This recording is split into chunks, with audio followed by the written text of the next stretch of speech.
America ने कहा कि हम जमीन से हमले करेंगे, तो ईरान बोला दम है तो आओ, अमेरिकी सैनिकों का इंतजार है, अटैक करो, हम अंगारे बरसाएंगे, हम आग बरसाएंगे और इस कदर बरसाएंगे कि आधा अमेरिका सुलग उठेगा।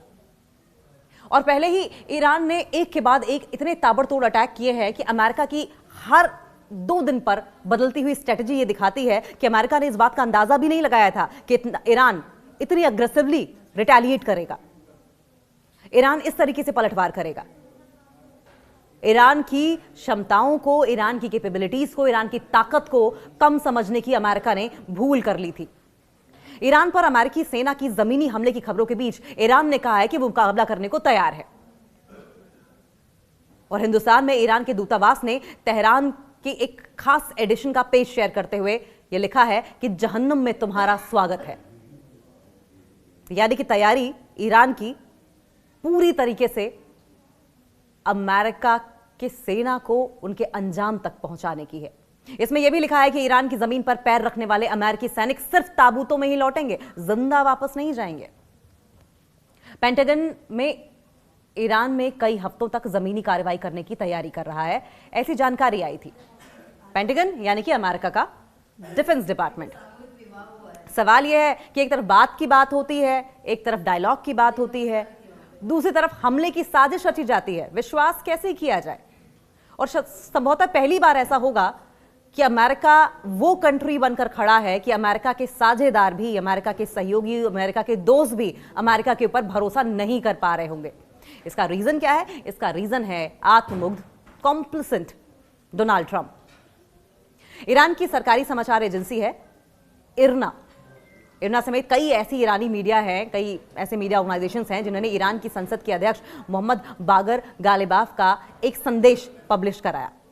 युद्ध शुरू होने के 30 दिन पूरा होने के मौके पर इस संदेश में गालिबाफ कहते हैं कि दुश्मन पब्लिकली बातचीत के संकेत देता है, जबकि पर्दे के पीछे जमीनी हमले की साजिश रच रहा है। इसे डबल स्टैंडर्ड्स ना कहा जाए तो क्या कहा जाए?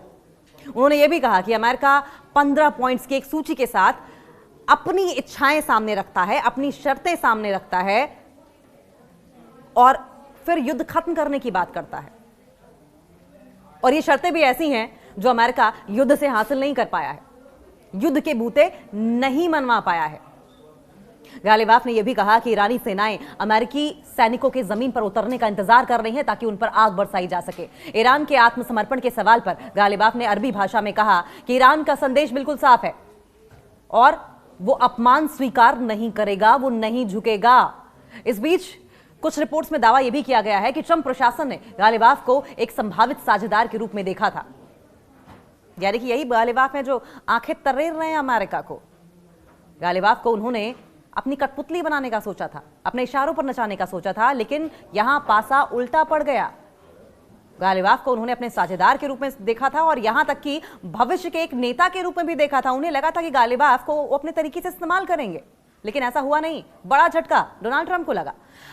जमीनी हमले की तैयारी क्या सच्चाई है? दरअसल पेंटागन ईरान में कई हफ्तों तक जमीनी कार्रवाई करने की तैयारी कर रहा है।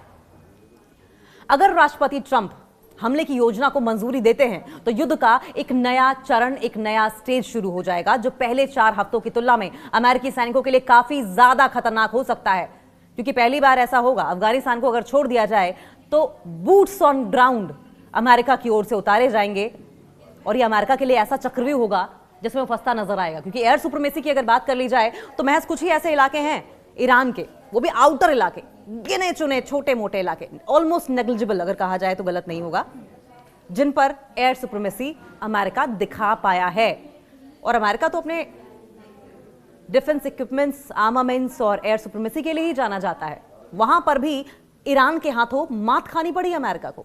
अमेरिकी सेंट्रल कमांड ने यह कहा कि युद्धपोत यूएसएस त्रिपोली इस इलाके में पहुंच गया है। सोशल मीडिया पर एक पोस्ट में बताया गया कि यूएसएस त्रिपोली जिस यूनिट का नेतृत्व कर रहा है, जिस यूनिट की अगुवाई कर रहा है, उसमें 5000 नाविक हैं और नौसैनिक भी हैं जो कई युद्धपोतों में तैनात हैं। रिपोर्ट्स में यह भी कहा गया है कि मौजूदा योजनाओं के मुताबिक जो प्लानिंग की जा रही है उसके हिसाब से ऐसे जमीनी ऑपरेशन पूरे पैमाने पर हमला नहीं होंगे, बल्कि सोशल ऑपरेशंस, फोर्सेस और जो ट्रेडिशनल पैदल सेना होती है, पैदल सेना के जवानों के मिले जुले दस्ते की छापेमारी अभियान होंगे।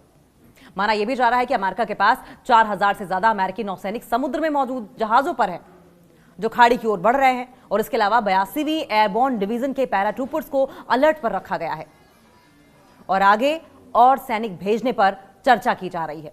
हालांकि इस बीच 3 देशों, जिसमें इजिप्ट है, सऊदी अरब है और टर्की है, मिस्र, सऊदी अरब और तुर्की के विदेश मंत्री पाकिस्तान में मिडिल ईस्ट के हालातों पर चर्चा करने के लिए जुटे हुए हैं। पाकिस्तान ने अमेरिका और ईरान के बीच बातचीत की मेजबानी की पेशकश भी की थी। और अब तक अमेरिका ने क्या कहा है?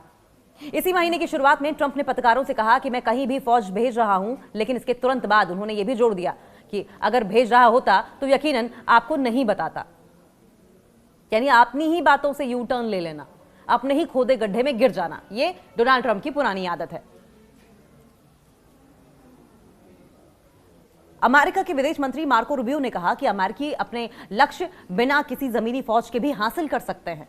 सवाल यह कि अगर आप कर सकते थे तो पिछले 1 महीने में किया क्यों नहीं? उन्होंने यह भी स्पष्ट किया, यह भी साफ किया कि हालिया सैन्य तैनातियों का मकसद ट्रंप को ऑप्शन देना है। उनके शब्दों में, हम हमेशा राष्ट्रपति को हालात के हिसाब से फैसले बदलने के लिए ज्यादातर अवसर देने को तैयार रहते हैं,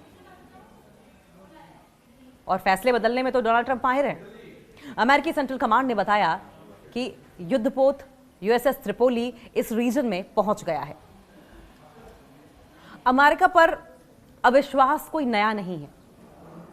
देखिए, जो घटनाएं हो रही हैं, जिस तरह की स्टेटमेंट्स अमेरिका की ओर से दी जा रही हैं और उसके बाद यू टर्न, कोई नई बात नहीं है कि अमेरिका पर भरोसा नहीं किया जा सकता, और खासकर तब जब अमेरिका के प्रेसिडेंट डोनाल्ड ट्रंप रहे हैं। ईरान की संसद के अध्यक्ष गालिबाफ ने अमेरिका पर जो अविश्वास जताया है वो पहली बार नहीं है। हालांकि पर्दे के पीछे क्या चल रहा है इसकी कोई जानकारी नहीं, लेकिन एक बात साफ है, 1979 की क्रांति के बाद से ईरान की पॉलिसीज बहुत हद तक, बहुत बड़े पैमाने तक पश्चिमी राजनीति यानी कि वेस्टर्न पॉलिटिक्स, कल्चर और वैचारिक प्रभाव के विरोध में आकार लेती हैं। यानी कि 1979 के क्रांति के बाद से ईरान वेस्टर्न पॉलिसीज के खिलाफ खुलकर खड़ा रहा है, और वो अमेरिका और इजराइल को अक्सर अपने मुख्य कॉम्पिटिटर्स के रूप में देखता रहा है। 28 फरवरी को शुरू हुआ वो मौजूदा युद्ध जेनेवा में अमेरिका और ईरान के बीच इनडायरेक्ट न्यूक्लियर डायलॉग के तीसरे दौर के सिर्फ 2 दिन बाद ही शुरू हो गया था। न जाने क्यों अमेरिका इस बात पर अड़ा हुआ है, ये बात साबित करना चाहता है, ईरान के ऊपर ये तोहमत लगाना चाहता है कि ईरान न्यूक्लियर वेपन्स बना रहा है, जबकि ईरान बार बार मना कर चुका है कि हमें तबाही में यकीन नहीं है, हम बस अपनी देश के आवाम के लिए न्यूक्लियर पावर बनना चाहते हैं, हमें nuclear missiles, nuclear bombs, nuclear हथियार नहीं बनाने हैं, हम न्यूक्लियर एनर्जी का इस्तेमाल करना चाहते हैं। पिछली गर्मियों में भी ईरान पर हमले उस समय हुए थे, शुरुआत तभी हुई थी जब अमेरिका और ईरान परमाणु वार्ताओं में लगे हुए थे।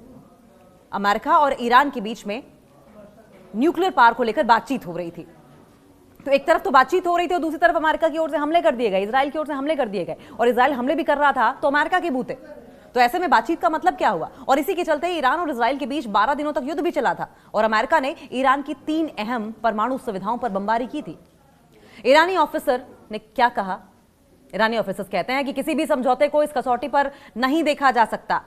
इस कसौटी पर हम देखते हैं कि 2015 के समझौते से ट्रंप के हटने के बाद अमेरिका पर भरोसा किया जा सकता है या नहीं जा सकता। यानी कि ईरान के लिए डोनाल्ड ट्रंप जब 2015 में हटे थे या सत्ता में जब आए थे, तभी से अमेरिका पर भरोसा करना मुश्किल हो गया था, और अब वे पहले से भी ज्यादा संदेह कर रहे हैं। यानी कि 1% भी चांसेस नहीं है ईरान के अमेरिका के ऊपर भरोसा करने की। कोई खास वजह नहीं है, क्योंकि जितनी वजह है वो अविश्वास की दी गई है, फरेब की दी गई है, दगाबाजी की दी गई है। सऊदी अरब ने हालांकि इस बीच आपको यह भी बताया कि 10 ड्रोन रोके हैं। कतर के टीवी चैनल पर भी अटैक हुआ है। इस बीच अगर संडे की दोपहर की बात की जाए तो सऊदी अरब ने कहा है कि उसने पिछले कुछ घंटों में 10 ड्रोन्स को मार गिराया है। गल्फ के जो दूसरे देश हैं, जिनमें यूएई और कुवैत भी शामिल है, उन्होंने भी रात भर हमले होने की बात कही है।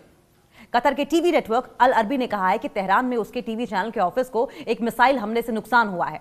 नेटवर्क ने सोशल मीडिया प्लेटफॉर्म एक्स पर एक पोस्ट में एक वीडियो शेयर किया जिसमें मलबा, बहुत सारी डेब्री, बहुत सारा टूटा हुआ कांच दिखाई दे रहा है, और यह साफ नहीं है कि मिसाइल किसने लॉन्च की। इजराइल ने इस पर टिप्पणी हालांकि नहीं की है, और ऐसे में सवाल इस बात को लेकर भी उठ रहे हैं कि ये क्या इजराइल स्पॉन्सर्ड हमला था जिससे कि ईरान पर आरोप हो जाए, या फिर ईरान ने जानबूझकर अमेरिका के या इजराइल के मिलिट्री बेसिस को इन देशों में टारगेट किया है।